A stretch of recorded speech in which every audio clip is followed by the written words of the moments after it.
In this video, we're going to be discussing the key differences between a supported living service and a residential service.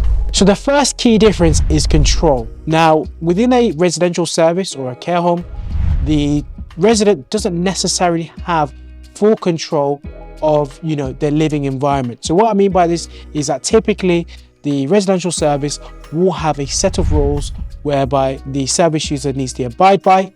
And on top of that, they may have set schedules throughout the day.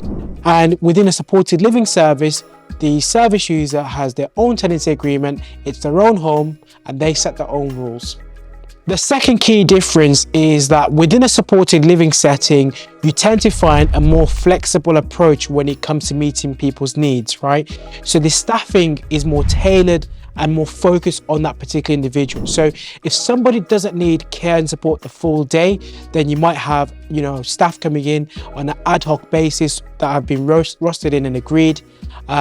Within a residential setting, you find that you have a more of a structured approach where you have structured and rigid staffing levels which are dictated by that care service. The third key difference is the control over the quality of care from the service user's perspective. So you can get good care in a residential setting as well as in a supported living setting. But what I mean by this is that, if the service user in a supported living setting isn't happy with the care that they're being provided, then it's very simple for them to change the actual care provider given the care, and they still maintain their home and their level of comfort.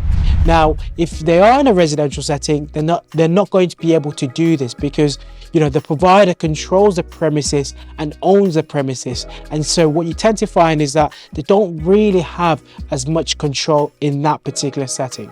The last key difference is cost. Now, service users within a residential setting will pay for costs such as 24/7 staffing. They'll pay for additional costs which will be in the form of admin fees, which may pay for washing, the energy costs, the management costs, etc. Right? So they're paying a higher cost to live in a residential environment. Now, within a supported living environment, they will only need to pay specifically for the actual care hours themselves. So for instance, if a service user only needs somebody 2 hours or 3 hours a day, then that's what they're going to pay. Now, if they live in a shared supported living setting, then they can share in the core costs themselves. So you tend to find that it is a lot cheaper within a supported living setting than it is living in a residential environment. Thank you so much for watching this video. If you've enjoyed the video, please like, subscribe and press the notification bell so that you are notified anytime we upload a new video. Thank you. We'll catch you soon.